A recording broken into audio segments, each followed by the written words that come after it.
ಆತ್ಮೀಯ ಬಂಧುಗಳೇ, ಶ್ರೀರಾಮಚರಿತ ಮಾನಸ ಅಯೋಧ್ಯಾಕಾಂಡ 550 ಚೌಪಾಯಿಗಳು ಮತ್ತು ದೋಹೆಯನ್ನು ತಿಳ್ಕೊಳ್ಳೋಣ.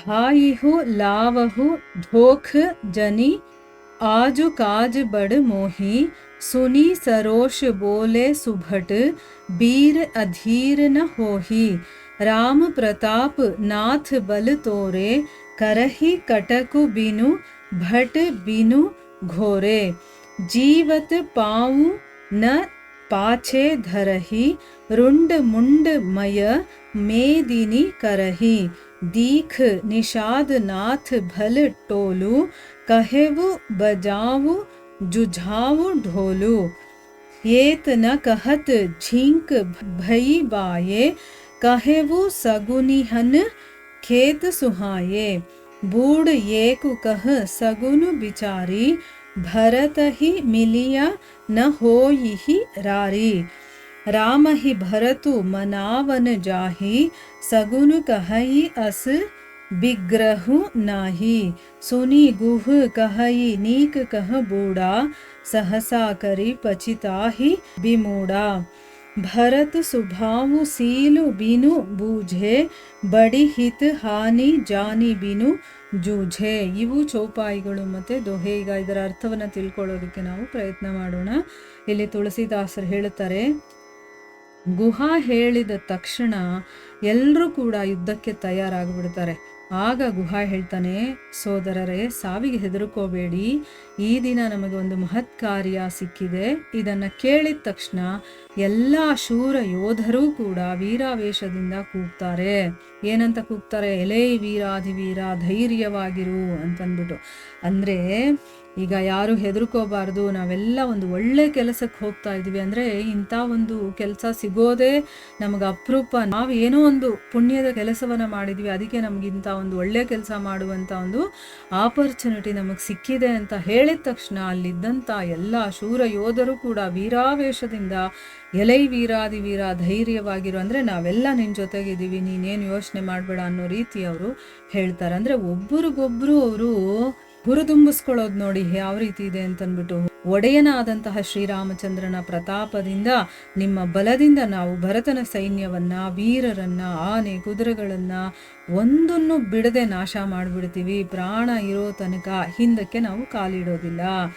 ಈ ವೇದಿನಿಯನ್ನು ಕೂಡ ರುಂಡ ಮುಂಡವನ್ನಾಗಿ ಮಾಡಿಬಿಡ್ತೀವಿ. ಅಂದರೆ ಏನು? ಇಲ್ಲಿ ಭೂಮಿ ಮೇಲೆ, ಅಂದರೆ ಯುದ್ಧದ ಒಂದು ಭೂಮಿ ಇದೆಯಲ್ಲ, ಆ ಯುದ್ಧ ಎಲ್ಲ ನಡೆಯುತ್ತೋ ಅಲ್ಲಿ ಇರುವಂಥ ಭೂಮಿಯನ್ನು ರುಂಡ ಮುಂಡದಿಂದ ತುಂಬಾಕ್ಬಿಡ್ತೀವಿ. ಅಂದರೆ ಅಷ್ಟು ಜನನ್ನ ನಾವು ಕೊಂದು ಬಿಡ್ತೀವಿ ಅಂತ ಹೇಳ್ತಾ ಇದ್ದಾನೆ. ನಿಷಾದ ರಾಜ ವೀರರ ಹಿರಿಯ ದಳವನ್ನು ನೋಡಿ ಹೇಳ್ತಾನೆ, ಯುದ್ಧ ಭೇರಿಗಳು ಮೊಳಗಲಿ ಈಗ ಅಂತ ಅಂದ್ಬಿಟ್ಟು ಹೇಳ್ತಾನೆ.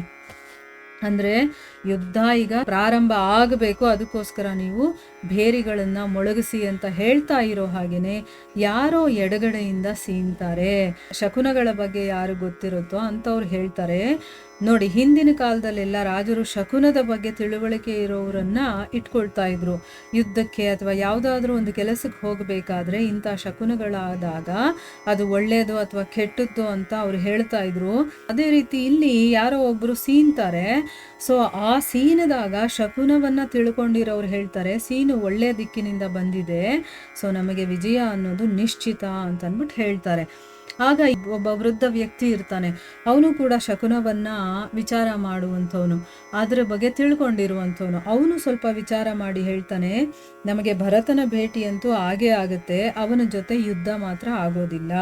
ಭರತ ಶ್ರೀರಾಮಚಂದ್ರನ ಮನಸ್ಸನ್ನ ಒಲಿಸೋದಕ್ಕೋಸ್ಕರ ಹೋಗ್ತಾ ಇದ್ದಾನೆ. ಅಂದರೆ ಅವನು ಯುದ್ಧಕ್ಕೋಸ್ಕರ ಬರ್ತಾ ಇಲ್ಲ, ಅಥವಾ ಅವನು ರಾಮನ ಬಗ್ಗೆ ಶತ್ರುತ್ವವನ್ನ ಇಟ್ಕೊಂಡು ಬರ್ತಾ ಇಲ್ಲ.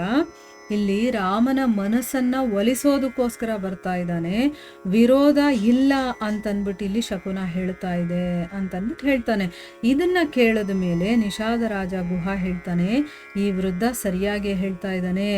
ಮೂಢರು ಆತುರಪಟ್ಟು ಕೊನೆಗೆ ಪಶ್ಚಾತ್ತಾಪ ಪಡ್ತಾರೆ. ಅಂದರೆ ಆತುರಗಾರನಿಗೆ ಬುದ್ಧಿಮಟ್ಟ ಅಂತನ್ಬಿಟ್ಟು ಹೇಳ್ತಾರಲ್ವಾ, ಆ ರೀತಿ ಭರತನ ಶೀಲ ಸ್ವಭಾವಗಳನ್ನು ತಿಳ್ಕೊಳ್ದೆ ಯುದ್ಧ ಮಾಡೋದ್ರಲ್ಲಿ ಹಿತಕ್ಕಿಂತ ಹಾನಿನೇ ಹೆಚ್ಚಾಗಿರತ್ತೆ ಅಂತ ಅಂದ್ಬಿಟ್ಟು ಅವನು ಅನ್ಕೊಳ್ತಾನೆ. ಅಂದರೆ ಇಲ್ಲಿ ನೋಡಿ, ಯಾರಿಗೆ ಜ್ಞಾನ ಇರುತ್ತೋ ಅವರಲ್ಲಿ ವಿವೇಕ ಜಾಗೃತವಾಗಿರುತ್ತೆ ಅನ್ನೋದಕ್ಕೆ ಇದು ಒಂದು ದೊಡ್ಡ ಎಕ್ಸಾಂಪಲ್ ಇದು.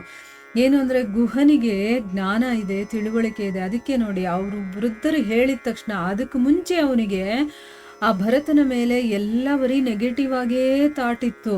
ಆದರೆ ಭಗವಂತ ಗುಹನ ಮೂಲಕ ಅವನಿಗೇನೋ ಒಂದು ಸಂದೇಶವನ್ನು ಕೊಡ್ತಾನೆ ನೋಡಿ.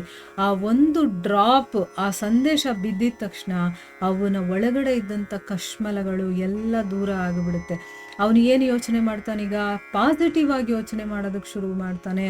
ಅಂದರೆ ವಿವೇಕದಿಂದ ಯೋಚನೆ ಮಾಡ್ತಾ ಇದ್ದಾನೆ. ಇದು ನಾವು ಅರ್ಥ ಮಾಡ್ಕೋಬೇಕು. ಯಾವುದೇ ಒಂದು ಕೆಲಸ, ಯಾವುದೇ ಡಿಸಿಷನ್ ತಗೊಳ್ಬೇಕಾದ್ರೂ ನಾವು ಎಲ್ಲ ರೀತಿಯಿಂದ ಯೋಚನೆ ಮಾಡಿರಬೇಕು. ಅಕಸ್ಮಾತ್ ನನ್ನ ಮನಸ್ಸಲ್ಲಿ ಬರೀ ನೆಗೆಟಿವೇ ಬರ್ತಾ ಇದ್ರೆ ಯಾವುದೋ ಒಂದರ ಮೂಲಕ ಭಗವಂತ ನಮಗೆ ಒಂದು ಸಂದೇಶವನ್ನು ಕೊಡ್ತಾನೆ.